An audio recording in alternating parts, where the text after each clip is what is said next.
Hey, everyone, and welcome back to Crunching Your Growth, the show where we dive deep with entrepreneurs who've built, scaled, and evolved their businesses by thinking differently. I'm your host, Phil Masiello, entrepreneur, brand builder, and founder of Crunch Growth, a revenue acceleration agency that's been helping brands scale profitably for over 20 years. So we don't just teach theory, we write books on it. So when you listen to this show, you're not just getting advice from me and other entrepreneurs, you're getting real world experience, lessons learned in the trenches, wins, losses that shape the playbook we use to help brands thrive. So if you're serious about scaling, about doing the work it takes to build something that lasts, you're in the right place. So on this episode of Crunching Your Growth, we're getting hands-on with automation. My guest is Paul Malott, the founder of Automations 24, where he helps service-based businesses scale smarter, not harder, using AI, no-code tools, and real business strategy. Before launching A24, Paul worked with some of the biggest supply chains in the world at GM and Harman, and now he's bringing those high-level efficiencies to entrepreneurs like you and me. So if you've ever felt like you're drowning in tasks, stuck in your inbox, or bottlenecked by broken processes, this is the episode you've been waiting for. So let's get right to it. We'll bring him in and we'll get the scoop on what he's been doing. And thanks for joining us, Paul. Welcome. Hey, Phil, thanks a lot for having me on. I appreciate it. That was a lovely intro. You should probably introduce me to my house next time I walk in the door, right? It's really good. Maybe they'll give me a little respect. That's never going to happen. Right, yeah, with 3, 4, and 10-year-olds, it's a challenge wearing so many different hats. But that's something I hope we touch on is wearing different hats as an entrepreneur, what that means, right? And really prioritizing what you should be automating, what you should be working on, focusing on, right? Yeah, no question. Yeah, why don't you take us back, though? Give us a little bit of history and tell us a little bit about who you are, what you were doing, and how you got to this point. What made you take that leap and do what you're doing today? Sure. Well, thanks again for the opportunity. So my name is Paul Malott. I'm the CEO of Automations 24, as you mentioned. Automations 24 is a no-code, low-code solution provider. You can think of us like an outsourced development team. Essentially, what we're doing is removing the digital rocks from entrepreneurs and small and medium businesses' shoes, right? It's all about time saving, cost savings, process efficiency. And it was kind of a good fit for me. I came from corporate America, right, for 15 plus years. I did the traditional thing. I went to school, got a bachelor's degree, got a master's degree in project management, and basically fell into procurement. I like to argue with people, I suppose. So in procurement, I found myself climbing the ladder, but it was really not by negotiation tactics. It was by enhancing the way current businesses were doing things, right? The Sure. business I was in. So it was process improvement, internal process improvement. And that just kind of segued over to this awesome thing when AI and automations became accessible to everybody, right? I was working at Harman at the time, working on new technologies like augmented reality heads up displays for a car. Think of like Pokemon Go and a windshield, right? Right. Really interesting stuff that nobody has no idea how to buy because it doesn't exist, right? And so I got really techie in that regard. And what it did is it translated really easily into this idea that, okay, businesses could really strive off of the capability to link there's several niche applications that they're using, right? And Sure. transform that data. And then as AI and all this became more and more accessible, I said, screw it, I'm going to study this because there's going to be a lot of quote unquote gurus.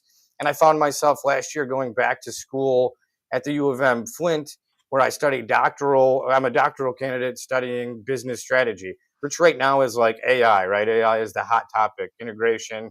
It was procurement 4.0 a year and a half ago, right? I mean, so it's something different.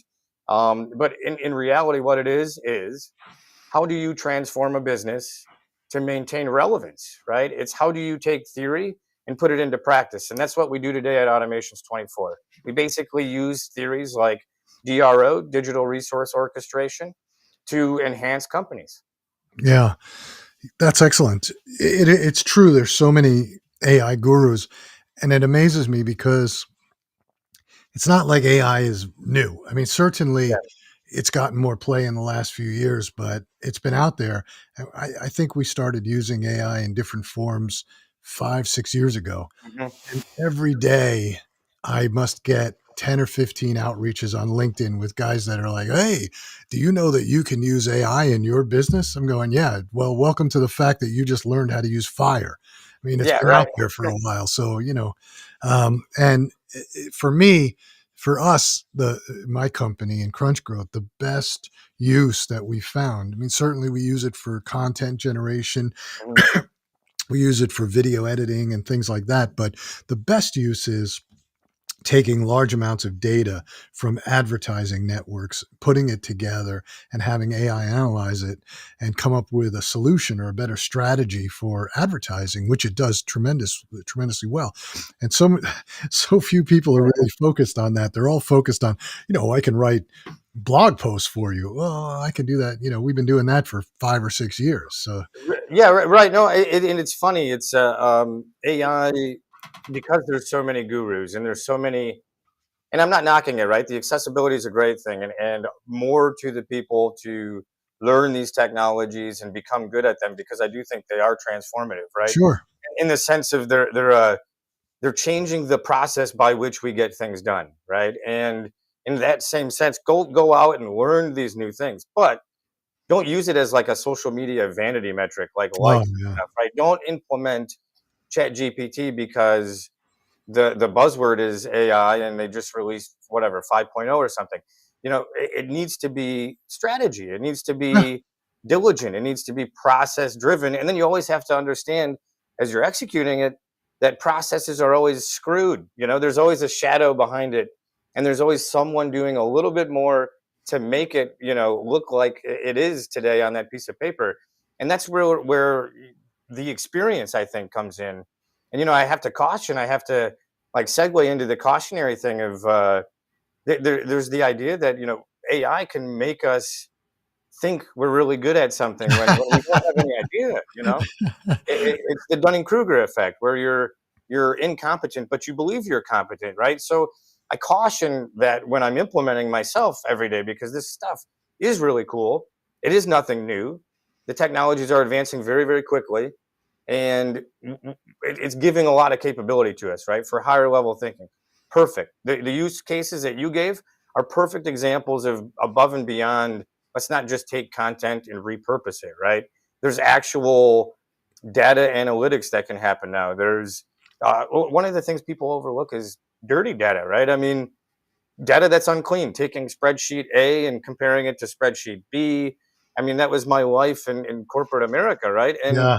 now we have the capability in a workflow to easily remove that from my daily task, right? Yeah. Stupid fact for you too. Stupid fact. 1.5 hours is wasted a day on people just looking for information. People spend an hour and a half looking for information in their job. Yeah. That's intense. There was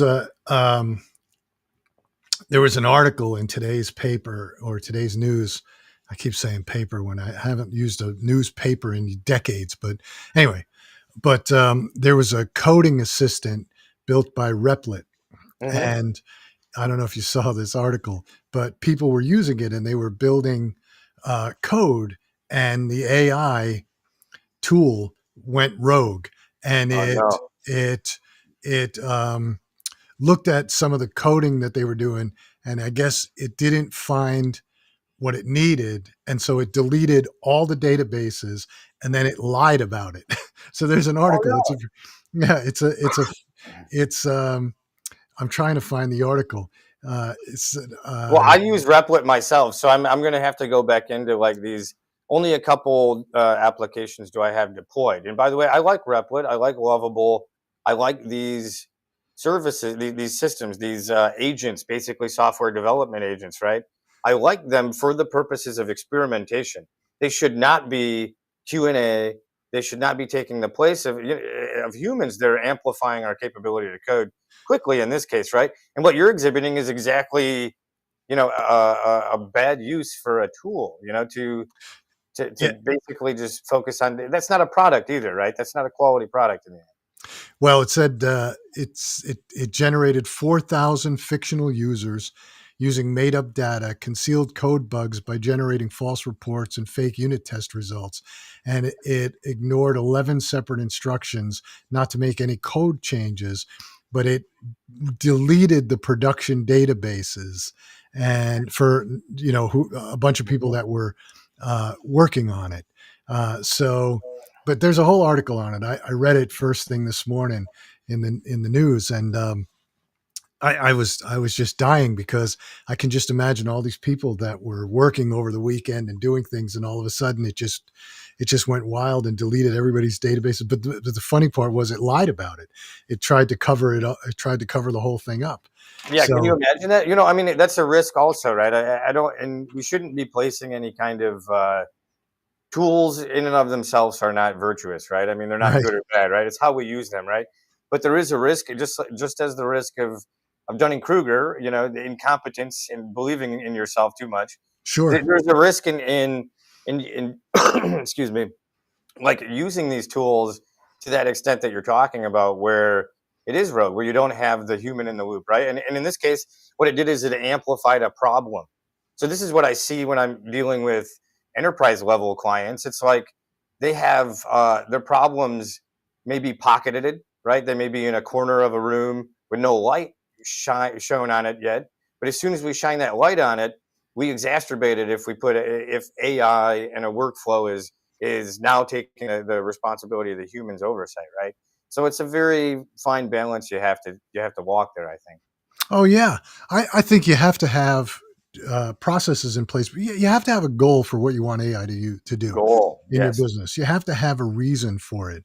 Uh, like I said, we have reasons in different areas. We use it to generate content Yep. to a certain extent, but we always put human eyes on it to read it and then clean it up because you can't. I've never found yet where I can just take something that AI, that ChatGPT generates and use it. You just can't. We always put human Yep. eyes on it. If I'm not a big fan of the images that it's generating today. There's always some bugs in it. So we still try and use real live images, although Yep. the image part is getting better. I'm not a fan of just saying, create ads for us, because ads, today, you have to make a connection with the customer. You have to be authentic. That's what the customer wants for a Hmm. brand to be. So just generating inauthentic ads and inauthentic images to use in ads on AI is not going to get your brand to do what you want it to do. Yeah, it's not Uh, going to elevate it to the level that you no, need the brand to be no, elevated to, right? I but mean, it can give you the idea and the concept to go out and then create that image or create that video. It can do all kinds of things like that, which are great time savers. It's great for idea generation. We love it for that. But like I said before, we love it for taking large amounts of data and just because if we take on a new client, we have no idea what their ads were doing for the 5 or 6 or 7 years, and trying to go through that manually, putting it on spreadsheets.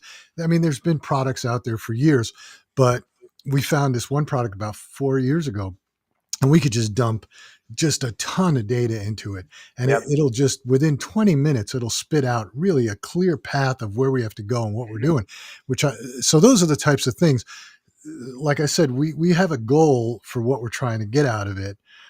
Just to use it blindly.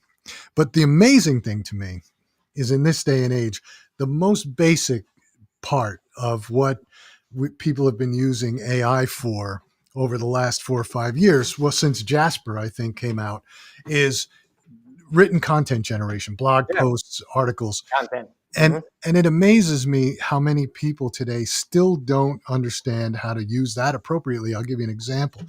I was on LinkedIn the other day, and a friend post on LinkedIn, I just wrote an article using AI and it was horrible, uh, just terrible. And I can't use it. So I'm just going to have to continue to write articles manually. So I DM'd him and I said, hey, can you show me the prompt that you used? Sure. And Sure. he sent me the prompt, and it was basically write an article about this subject. And I said, well, you can't really do that. You have to. So I gave him a sample prompt and I Hmm. said, run it this way, run this prompt, and it will give you a much better result, which it did. Yep. And people still don't, I think, understand that you have to give it very clear instruction, and what the expectation is for the outcome.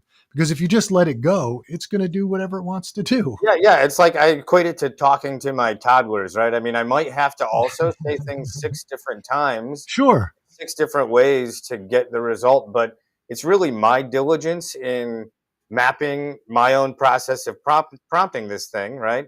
That where I understand what works, So I encourage everybody to go out and learn these tools, right? Learn how to prompt it in the way that's going to get the result that you're looking for, that's accurate.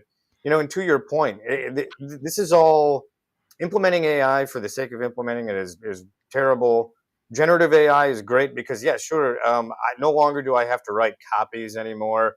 I can get a baseline idea, a list of 100 ideas with the right prompts, right? And that's phenomenal because that took a lot of time. sure.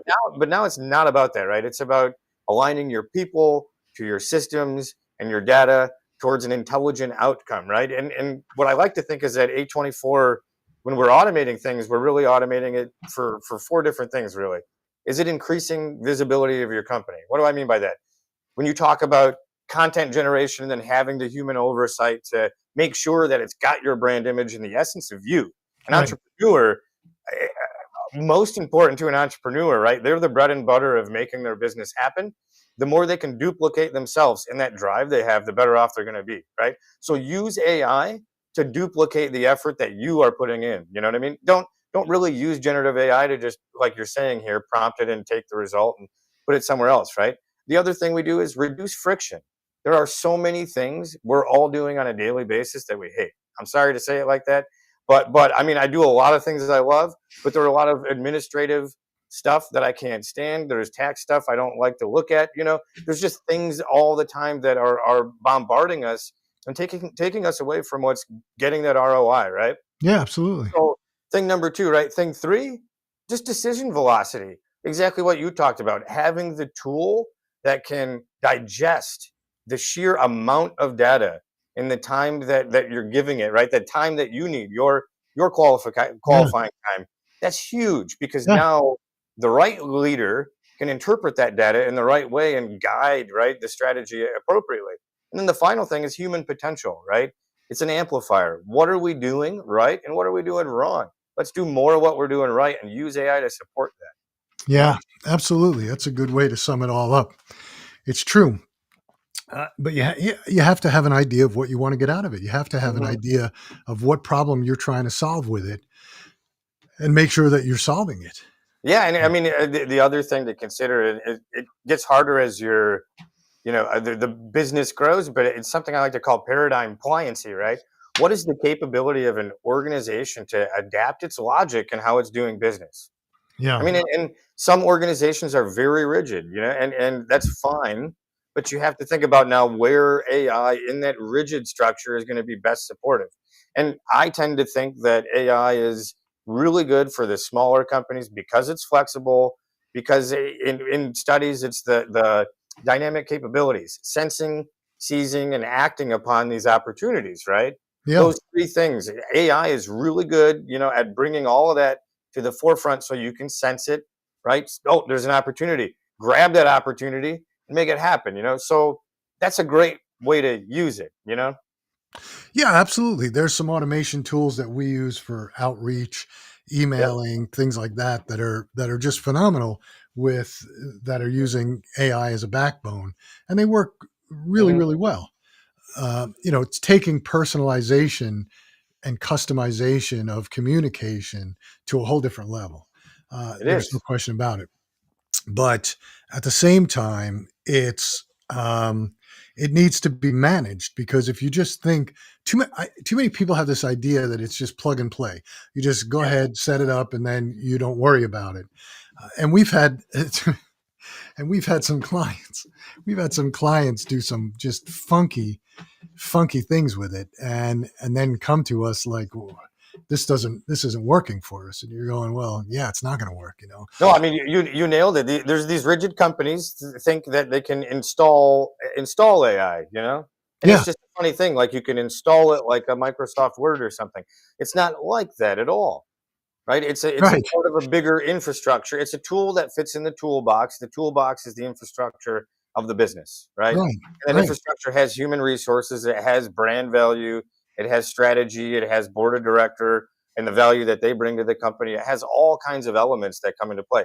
And the worst element is irrational behavior, Yeah. Yeah. irrational decision making, because that, right, moots every almost every point that AI brings to the table, right? A data driven, data led organization can still make irrational decisions at the leadership level, and it could be whatever, because of a stomach ache, or maybe they're streaky people, they woke up tired or something, but it happens, right? So that is really what we should be focusing on, is like, how do we then as a culture support our people so that they're making good decisions, right? And let AI do the work where we were spending the time getting frustrated over an Excel file because Brazil does it differently than the United States, you know?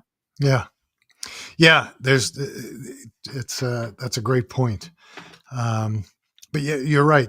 Too many people think that AI is a program, like you Yeah, right. install Microsoft Outlook or you might install Word or Excel. It doesn't work that way. And too many people are starting to rely on it in a way that uh, they're in a way that they think it has all the correct answers. And we Hmm. try and caution them to say, look, it's only as good as the knowledge base behind it. So for example, if I want to use AI to do something for me, I have a pre-built knowledge base that I use for myself that I Yep. load into it, and I'll say, scan this whole, set of documents, and then I'll ask it a question. And we do it for some clients. The interesting thing that's coming up for us on our side of the world, which is the marketing side of the world, Hmm. is that AI or ChatGPT search has gotten 1 billion daily users around the Yep. world Yep. versus Google's 6.6 billion, which means that people are starting to rely on it for search. Now, the issue is with Google search, right? With Google, in the Google environment, when you put up a site, you attach Google Analytics, you attach Merchant Center, you attach Search Console, you attach all these tools. So Google is getting fed all this information from your website, which Yep. helps So it. you have that data on your fingertips for Right. decision making, right? Right. Exactly. Well, it helps decision making, and it's also providing Google all this data to help you make better ads, Sure. produce better results. But ChatGPT search doesn't have that yet. And so, what you have to do in order to make that better is you have to build a knowledge base really for all these clients' websites to get their information in so that when people do search, they can find it in Yep. ChatGPT, right?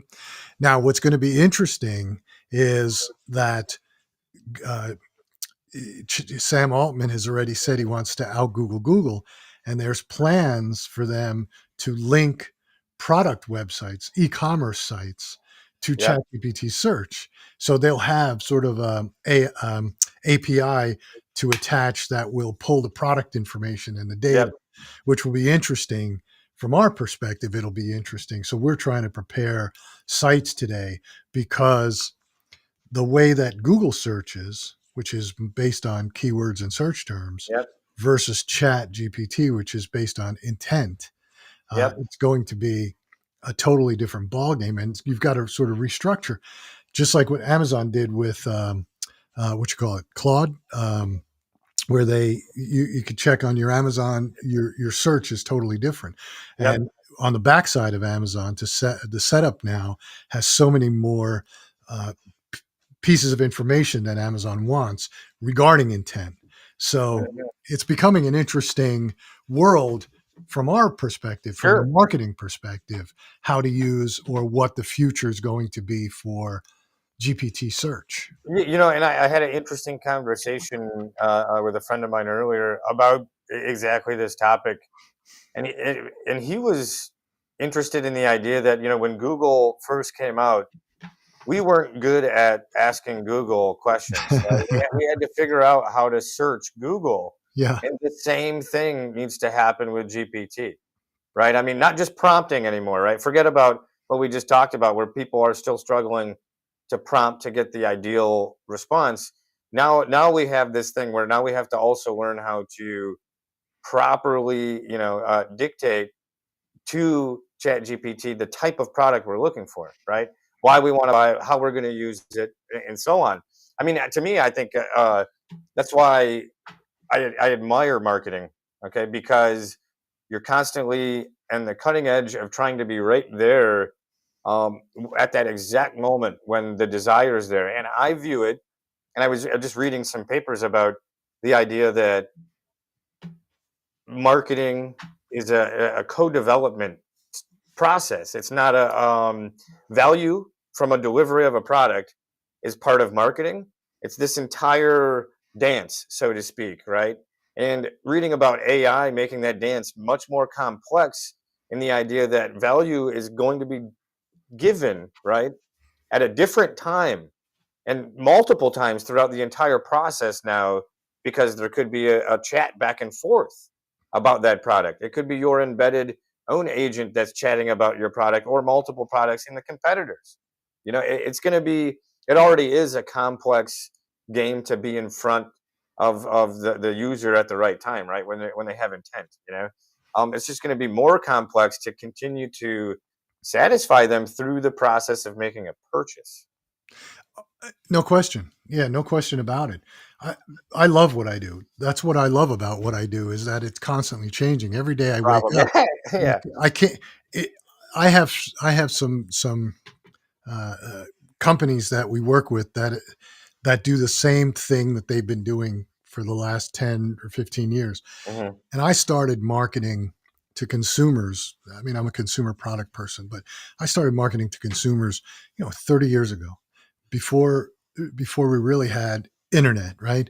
And in retail level, and there were things that you did, and the way you got messages across. And then we moved to Home Shopping Network. We launched a Mhm. brand on the shopping channels, which is really relevant to today. I can pull from that experience because what were we doing? You're selling on television shopping through video, and you're telling a story about the product to get people to Yep. see the value to buy that product, right? It's the same thing that we do today in short form video, long form video on social Yep. media to get people to buy.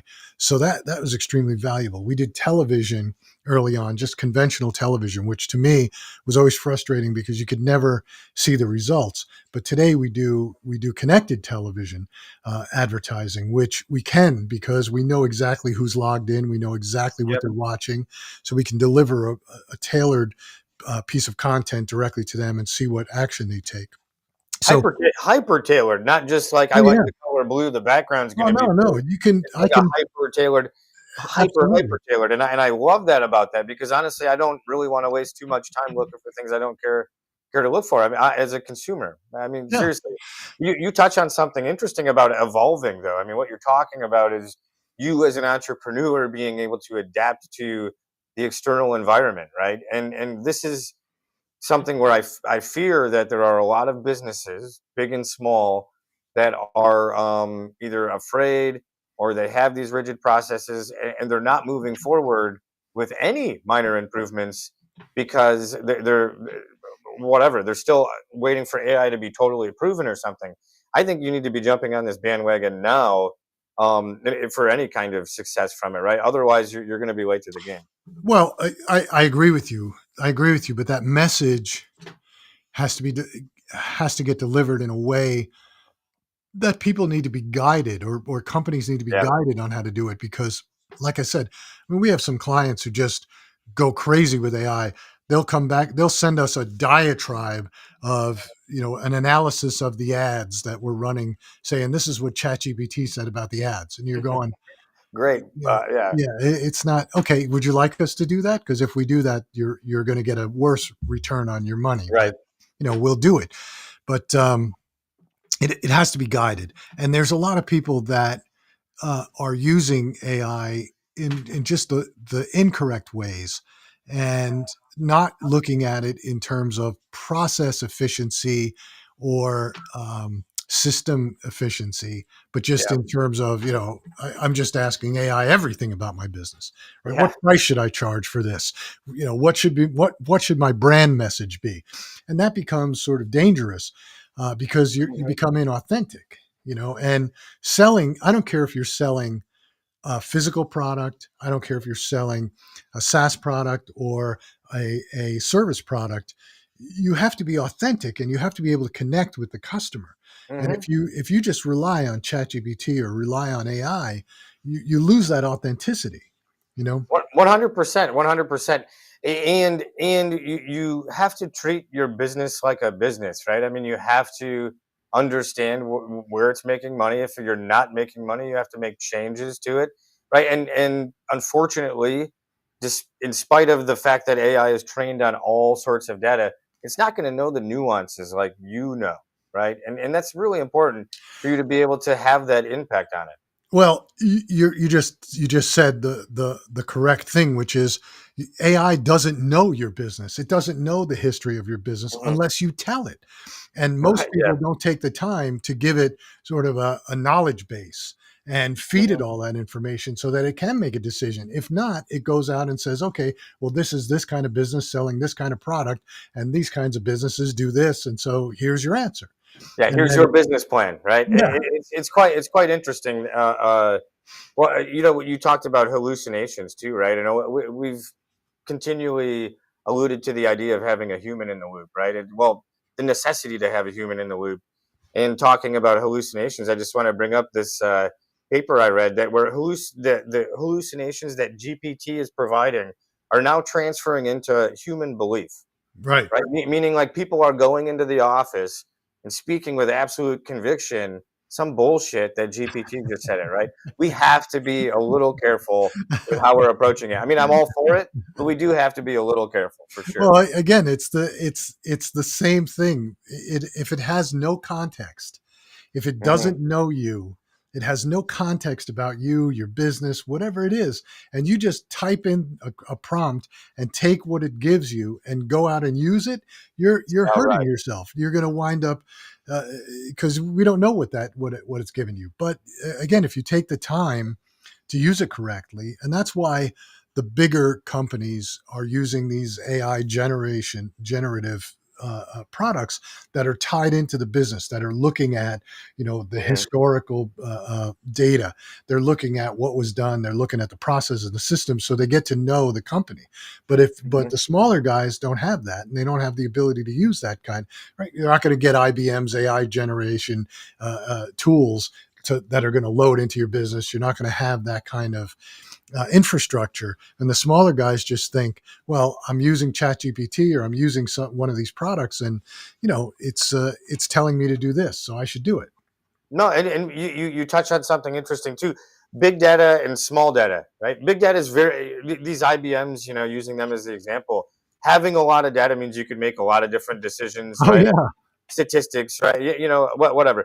But small information, collecting your own information as an organization to everything you're saying, it's very important, right? You can make as critical of strategic business decisions as the big companies if you just start collecting and learning from your own data. That is another thing, though, I have to say about AI is the agentic aspect of it. When you're training it right, when you're training it on your material, you're building your database, then you have this capability now where the decision making process is that much faster because it's trained on your information, right? right. Yeah. Again, you have to train it, and Hmm. that's what people don't really understand is they just think somebody else is training the engine, and they read about, oh, they've taken all this information and they've loaded it in, and Hmm. they've loaded books in and things like that. Sure, but they haven't loaded in your data. They haven't loaded Yep, in. Nobody's loaded in your financials for the last 10 years, or your exactly. your advertising history, or your sales history. None of that. Hmm. Yeah, it's an interesting time, but Hmm. at the same time, it's full of a lot of opportunity It for is. different things. And again, that's why I love my job, because I wake up every day to something new, We're not just doing the same old that we've been doing for, the last 15 or 20 years. We draw from some of those experiences and apply that to using new technology to get a better desired result. But, there's a lot of people out there just still doing the same old, and they're just going to get, I think, left by the wayside. And Yeah, when you read, it's going to be a harsh reality. The idea that like pure grit and hard work and being good at what you do is going to make you successful, I don't think carries into today. And you could be great at what you do, but if you're not using the tools that we have at our disposal to our advantage and leveraging them, we're going to have an uphill battle. And life, anyways, is rolling a snowball uphill, right? And the moment you try to stop, it's still a big ass snowball that's coming down on you. So we need these tools. We need to lever these opportunities that are presented to us. We need to learn and adapt and change the process, right? I mean, even if the desired outcome is the same thing, right? We need to be focused on doing it different, better, not just for the sake of it, right? But because it's going to deliver a better result. Ultimately, we're doing this as an ecosystem too, right? My business strives off of other businesses' success. So that's yeah, what I. yeah, I read the business news every morning, and you read it, I can't stand these headlines. This business, this thriving business is going under, and then you read the Yeah. comments. People like, oh, it's the economy. It's the economy. It's never the economy. It's always they've lost their relevance. You look Yeah. at just on the retail side. You look at places like Party City that have gone bankrupt. Right? Okay, what relevance was Party City? They lost their Right. relevance 10 years ago. There's nothing that you can get in Party City that you can't have delivered tomorrow from Amazon. Yeah, Right? their fingers have been on the cliff being ripped off for quite some time now. It is really interesting though, because it's the idea of learning in an organization, right? It's back to that paradigm pliancy. What is the organization's capability to do something new? It Yeah. doesn't have to be like make a new product, but just do it differently to make the same product. Some companies do not like that, right? They're completely rigid. Oh my God. It's unbelievable to me sometimes when we have these conversations where we hear, and I cringe when I hear it. Well, we're going to go back to doing this because we were doing this for 20 years and it worked. You go, well, just because you did it then doesn't mean it's going to work now. Right? You need to change. No, no, no. And I go, okay. And in a lot of cases, we just fired a client. We just fired a client last week because of that very mindset. I can't, and I don't want to get Yeah. into how if you're not going to pay attention, you're not going to listen to us, and you're just going to continue to do what you've always done and expect the outcome to be different when we're showing you that the world has changed, then we don't want to do the business because it's just going to make us frustrated. It's going to make you frustrated. It's going to make everybody frustrated. And so we tend to walk away.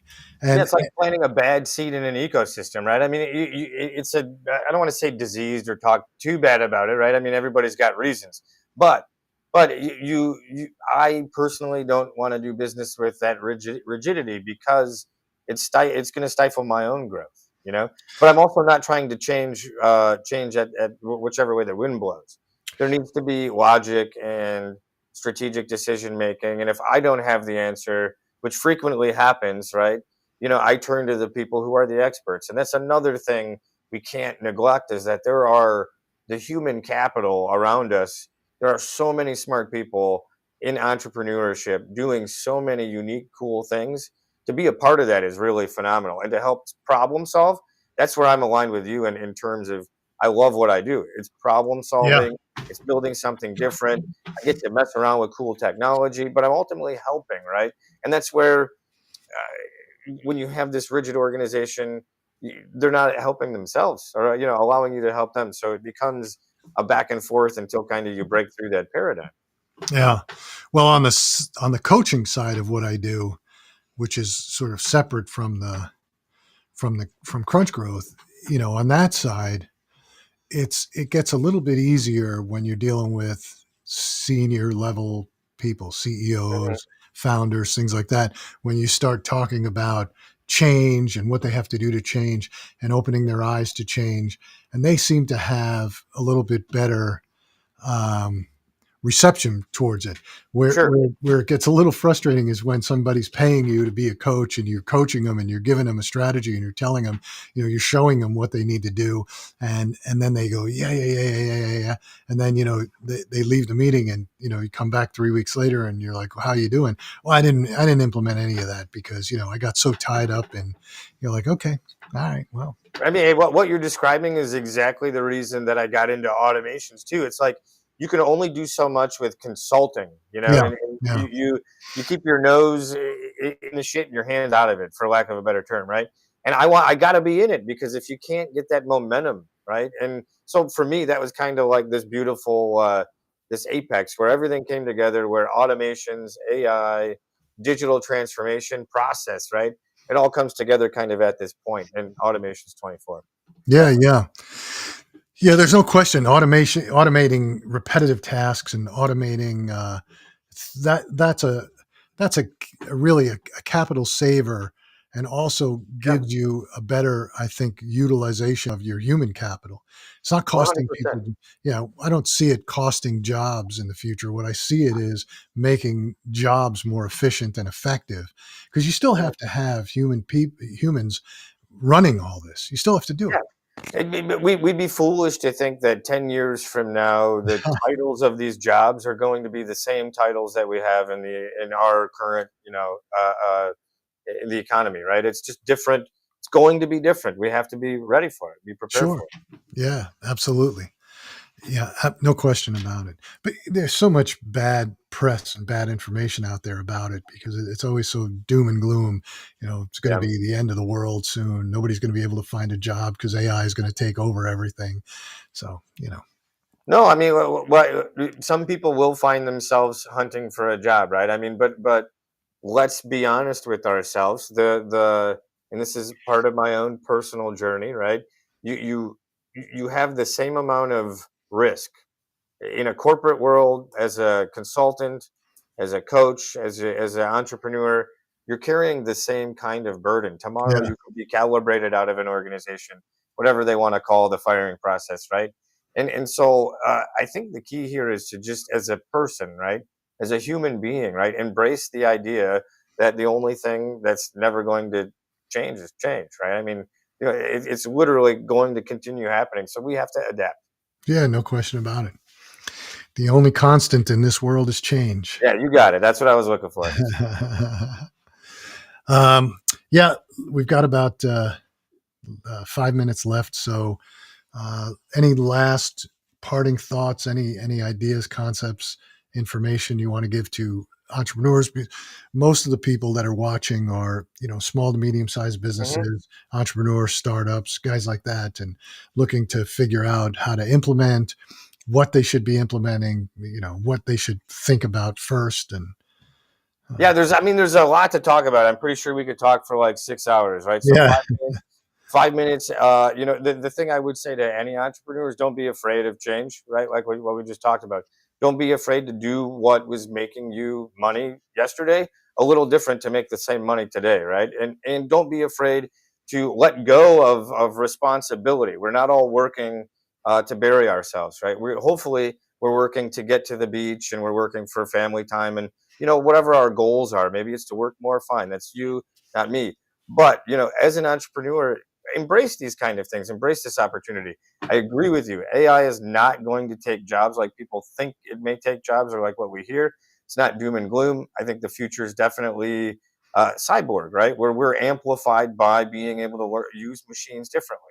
It's no different than the assembly line, 100 years ago with Henry Ford. It's really no different. We're just seeing a process change in how we're delivering goods and services. Let's adapt and take advantage of it. yeah, I agree. That's a good point. It's no different than what we saw with Henry Ford. And when you think about it, everybody thought that jobs were going to be lost because there weren't going to be handmade cars at that rate, and we wound up having more jobs because there was more I mean, look at production. factory lines in the 80s and 90s too, right? With robotic process automation. It's a very similar concept. We're always going to find shortcuts. I mean, it's like a human nature to shortcut shit. So if your process has 10 steps, Some smart person out there is going to figure out how to make it one. When that happens, don't keep doing the 10 steps, right? I mean, and also don't pay $700,000 a month to make it one step, right? Make a strategic decision to implement these things and do things a little bit differently. And with AI in particular, find yourself your problem process, right? When you go to implement something, find that friction point. That's something you absolutely don't like doing. And then understand if it's possible that AI can do it. And then train your AI to do it. It's Right. really not that hard. GPT, again, is accessible now, where for free you can go through the process of chatting with this thing like you would my 3-year-old daughter 6 or 7 times. They will get what you want, right? You will get what you're looking for out of it. Yeah, but I go back to the fact that you have to develop a knowledge base of your business. You Yeah. have to put that together, and you have to feed that into GPT, and it will do it. It'll take it. You just tell it, review my knowledge base. So when you have to make decisions about so and so or about these questions, refer to this knowledge base. Yep. It'll hold it. It'll keep it. I've done it on Google. I've done it on Chat. I've done it on every system that I can find just because we Yep. try and test them all. But One of the things people mistake is that, between chats, if you're not creating a knowledge base, between chats, GPT is not going to refer to the other chat, for right, example, right? So, I mean, just those small things are like, it's a learning curve. The same idea of like when we were Googling, using Google to Google in the beginning, we were asking it really bad questions. So it's the same kind of thing. Now we're going to learn how to prompt effectively, build knowledge bases so that we can amplify what we're doing. it's funny. There's a guy, Frederick Valet, and he was one of the early Google employees who was on the advertising side, and he Mhm. said that they were when they first started the ad system, they were manually reviewing ads to make sure that they complied. And Ouch. he said they had a room and there were about a dozen of them just looking at the ads that people were pushing in to Mhm. make sure that they were compliant. And and it just obviously it's continued to evolve to what it is today. But I just thought that was funny. I just never would have thought that in a technology company there'd be that many humans sitting around going, yeah, this complies, yeah, this ad complies. Yeah, no doubt. I mean, grit and determination still exists, right? But now how we employ it, right, and how it is how a direct result of how effective it's going to be.